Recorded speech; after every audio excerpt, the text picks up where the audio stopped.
반갑습니다. 예수님 빛교회입니다. 오늘은 토기장이라는 제목으로 예레미야 18장 1절에서 12절까지의 말씀, 구약성경 예레미야 18장 1절에서 12절까지의 말씀으로 함께 은혜 나누도록 하겠습니다. 먼저 오늘 본문 말씀 함께 봅니다. 여호와께로부터 예레미야에게 임한 말씀에 이르시되 너는 일어나 토기장이의 집으로 내려가라.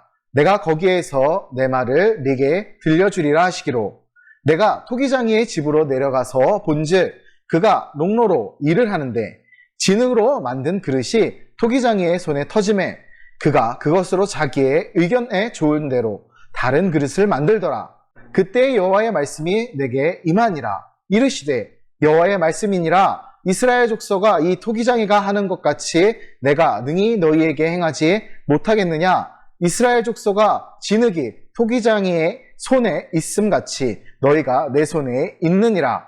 내가 어느 민족이나 국가를 뽑거나 부수거나 멸하려 할 때 만일 내가 말한 그 민족이 그의 악에서 돌이키며 내가 그에게 내리기로 생각하였던 재앙에 대하여 뜻을 돌이키겠고 내가 어느 민족이나 국가를 건설하거나 심으려 할 때 만일 그들이 나 보기에 악한 것을 행하여 내 목소리를 청종하지 아니하면 내가 그에게 유익하게 하리라고 한 복에 대하여 뜻을 돌이키리라. 그러므로 이제 너는 유다 사람들과 예루살렘 주민들에게 말하여 이르기를 여호와의 말씀에 보라. 내가 너희에게 재앙을 내리며 계책을 세워 너희를 치려하노니 너희는 각기 악한 길에서 돌이키며 너희의 길과 행위를 아름답게 하라 하셨다 하라. 그러나 그들이 말하기를 이는 헛되니 우리는 우리의 계획대로 행하며 우리는 각기 악한 마음이 완악한 대로 행하리라 하느니라. 아멘. 하나님이 세상을 창조하시고 우리를 인도하심을 믿습니다. 예레미야는 눈물의 선지자라고 불리지요. 예레미야서는 예레미야 선지자가 지은 것으로 보입니다.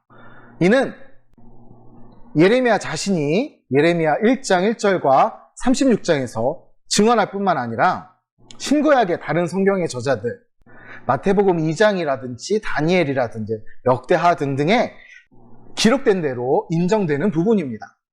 예레미야서는 예레미야 선지자가 활동한 요시야 왕 13년에서부터 예루살렘에 함락된 시드기야 왕 11년 곧 주전 BC 627년에서 586년 사이에 기록된 것으로 추정합니다. 그러나 여호야긴 왕의 포로 석방 사실을 담고 있는 마지막 52장은 그 후대의 다른 사람에 의해 기록된 것으로 보이지요. 예레미야 선지자는 유다 왕국의 3대 선왕 중 하나인 요시야 왕의 선정을 베풀었던 평화로운 시기에 그 사역을 시작했습니다.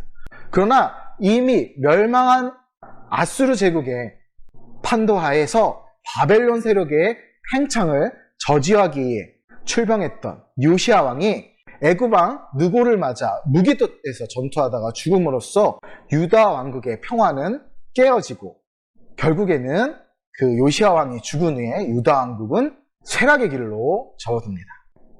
애굽은 요시야 왕의 뒤를 이어서 여호아하스를 폐위시킨 뒤 여호야김을 왕으로 세웠고 친애굽파이던 요아김은 서진 정책을 펼치던 바벨론에 의해 다시 폐위됩니다. 또 여호야긴이 즉위하였으나 그 역시 친애굽 정책을 지속하자 바벨론은 여호야긴을 폐위시키고 마지막으로 시드기야를 왕으로 세우는 등 유다 왕국의 내정에 계속해서 끊임없는 간섭을 하고 이 외세에 의한 끊임없는 간섭으로 인해 유다 왕국은 더욱 어려워졌습니다.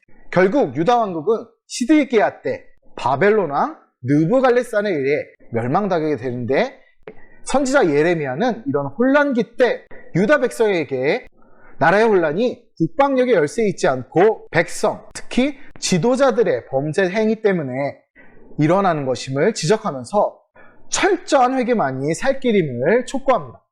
그의 외침에도 불구하고 눈앞에 펼쳐진 현실은 거의 절망적이었습니다.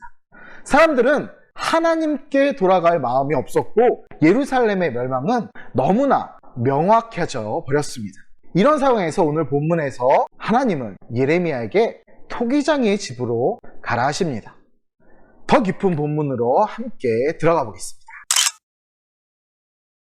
오늘 본문은 2장에서 25장까지의 예루살렘과 유다에 임하게 될 하나님의 심판의 원인과 결과를 강조한 12편의 단편 예언집 중 8번째 예언집인 18장에서 20장까지의 내용 중 하나입니다. 예레미야의 다른 11편의 예언집과는 다르게 8번째 예언집에서는 실예를 통한 말씀 선포와 상징적 행동들을 통해 예언이 선포되었다는 것이 가장 그 특징입니다. 성경에서 오늘 실예로 들어주신 이 토기장이의 비유는 곳곳에서 많이 나타납니다. 대표적인 경우는 이사야 64장 8절에서 나타나고 또 로마서 9장 19절에서 24절 등인데, 이러한 성경들에서 발견되는 토기장이의 비유들은 어느 누구에게도 감석받지 않으시는 하나님의 절대적인 주권을 말씀하십니다. 그런데 오늘 본문은 앞서 이야기한 이사야와 로마서와는 다르게 창조와 선택이 아닌 심판의 관점에서 토기장이 비유를 사용하시죠. 그렇다면 오늘의 키워드이며 이 제목인 토기장이를 뜻하는 단어는 어떤 단어일까요? 원어로는 히브리어로는 하이요체르라는 단어입니다.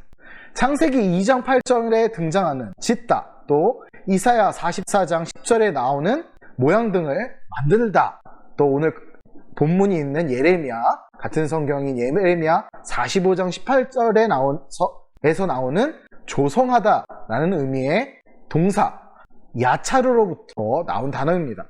이 야차르라는 단어는 하나님의 사역, 특히 창조 시에 이루어졌던 하나님의 역사와 사역에 광범위하게 사용되는 표현이고, 또 자주 창조하다라는 뜻의 파라와 평행을 이루며 나타나기도 하는 단어이죠. 그리고 우리가 또 잘 알고 있듯이 하나님이 천지를 창조하실 때, 사람을 지으실 때 흙으로 사람을 지으시고 그 코에 생기를 불어 넣으셔서 사람을 만드셨던 것을 우리는 하나님의 사람을 지으신 토기장이다 라고 이야기할 수 있는 아주 대표적인 예이며 증거입니다. 하나님은 오늘 본문 2절에서 예레미야에게 토기장이의 집으로 내려가라고 하시죠. 일반적인 토기장이의 집은 물을 구하기 쉬운 낮은 지대에 있었을 것입니다. 또 예루살렘은 반대로 고지대에 있는 도시입니다. 그래서 고지대에서 낮은 지대로 내려가야 했을 것입니다. 또한 유다에서 토기장이가 한두 명은 아니었을 것이니 아마 이 토기장이는 예레미야가 알고 있는 토기장이 중 하나가 아니었을까라고 생각해 봅니다. 그런데 이런 토기장이에게 내려가라 하신 것이 단순히 고지대에서 저지대로의 지리적인 의미만 있었을까요? 선지자라 하면 사회적인 덕망이 굉장히 높은 사람입니다. 그런데 토기장이는 일반적으로 직업을 가진 시민이죠. 이는 선지자 예레미야가 토기장이에게 가서 배우기 위해 스스로 선생님이지만 낮출 수 있는 그런 자세, 겸손을 암시하시기도 합니다. 잠언 6장 6절에 게으른 자여 개미에게 가서 그가 하는 것을 보고 지혜를 얻으라 라는 말씀이 있습니다. 지혜를 얻기 위해서는 개미에게서도 배워야 하듯 예레미야는 토기장에게서 하나님의 뜻을 발견해야 했습니다. 물론 우리가 여기서 오해하면 안 되는 것은 토기장의 직업적인 신분의 높고 낮음으로 이를 표현한 것은 아니라는 것이죠. 자, 다시 그릇을 만들려면 어떻게 해야 하는지 한번 생각해 봅니다. 농로, 현대의 표현으로는 물레 위에 진흙을 올려놓고 물레를 돌림으로써 그릇을 만듭니다. 그러다가 이 흙이 이 그릇이 잘 안 만들어지면 다시 뭉쳐서 다른 모양으로 만들지요. 오늘 보면 5절, 6절에서 하나님이 말씀하시듯 하나님은 토기장이의 손에 있는 진흙처럼 이스라엘이 하나님의 손에 있다 선포하십니다. 토기가 제대로 만들어지지 않으면 그것을 이겨서 다시 처음부터 작업하는 것처럼 하나님도 그렇게 하실 수 있다는 이야기죠. 여기서 또 우리가 잘못 생각하면 안 되는 부분, 오해하면 안 되는 부분이 있습니다. 이는 이스라엘을 하나님이 버리신다는 의미가 아닙니다. 지금까지 이뤄왔던 것을 다 무너뜨리고 처음부터 다시 시작하신다는 의미입니다. 분명 하나님은 하나님의 백성을 버리지 않으십니다. 절대로 포기하지 않으십니다. 그렇다고 죄를 많이 지었는데도 편안히 살도록 하지도 않으십니다.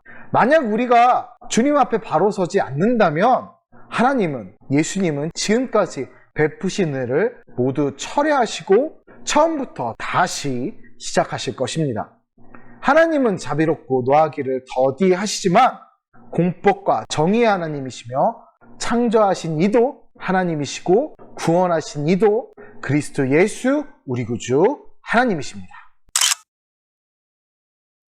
이어서 7절, 8절에서 하나님은 심판하려 하다가 뜻을 돌이키시는 하나님에 대해 말씀하십니다. 우리가 7절에서 멸하려 할 때라는 구절에 때로 변합된 레가으라는 단어는 빨리 행하다, 즉시 행동하다라는 뜻을 지닌 동사 라가으에서 유래된 단어입니다. 한마디로 이 단어는 순간, 순식간에, 즉시라는 의미를 지닙니다. 그렇기에 하나님이 뜻하시고 전하시고자 하는 것은 지금 오늘 본문이 나온 정도의 의미가 아니라 더 강력한 의미로 해석할 수 있습니다. 곧 회개하고 돌이키면 멸하실 그 계획을 그 즉시 바로 돌이키시는 은혜의 하나님이시라는 의미지요. 예레미야를 부르실 때 하나님은 이렇게 말씀하셨습니다. 1장 10절에서 이렇게 말씀하십니다.